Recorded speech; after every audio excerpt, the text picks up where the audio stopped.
What up, aging adults? So here we go, breaking it down with Cardio 101. So everyone understands long, slow distance, and then on the other end of the spectrum, we got our high intensity interval training. We're gonna break down the long, slow distance and why you need to be incorporating this into your training.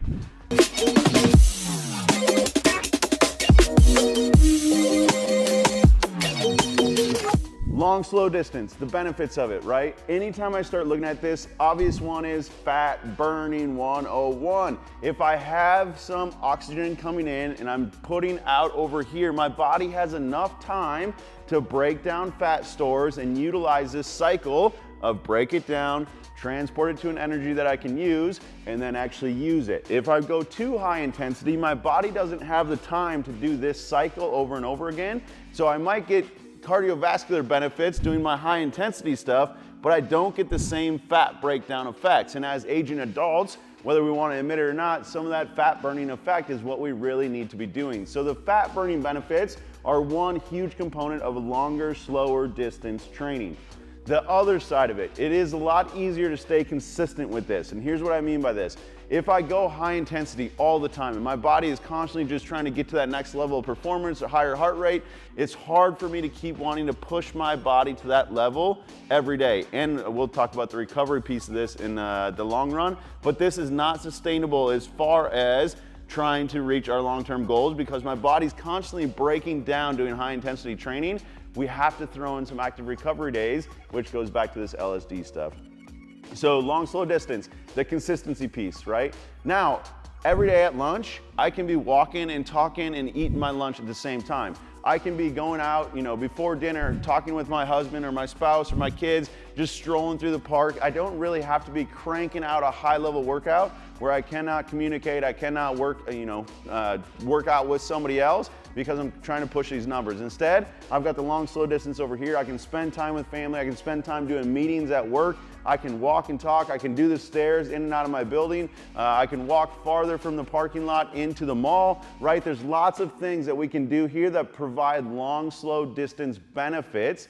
And this is sustainable over time, right? It's a long-term play now. As we start the aging process, we're investing in the next 20, 30 years. We're not investing in our next state title, our next Olympic medal, etc. It's a different game of sustainability when we start talking long, slow distance.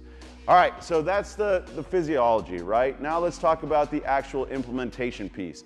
This stuff doesn't have to be hard. I already gave you a couple examples of walking and talking during lunch, evening strolls before dinner, right? I'm going to talk through a couple actionable steps, but also the timing of when we should be doing this stuff. First thing in the morning, if I can get up timing wise and go before I eat breakfast, right? What I want to think about is long, slow distance. It's going to boost my metabolism.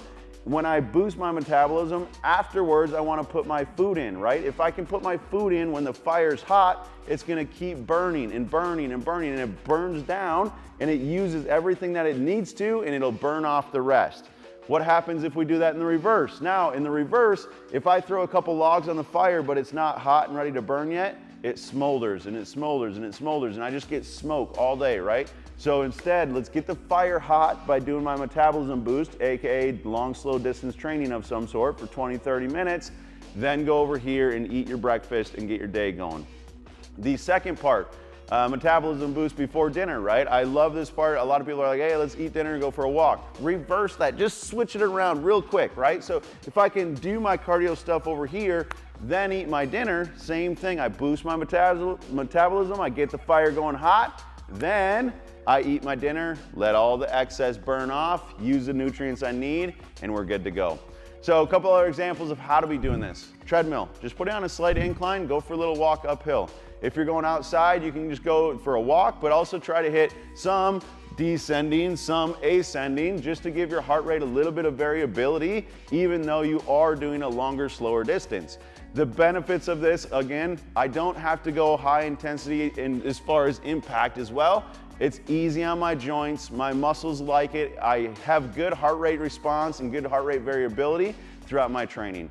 So that is the long, slow distance game. Guys, if you have any questions on this, download the Habit Stacker, download the guides that we have attached to this. It will walk you guys through exactly what to do moving forward. Give you the exact action steps, give you the workouts that you need, and keep you moving. All right, guys, long-term gains. Here we go, long, slow distance. Get after it. Later.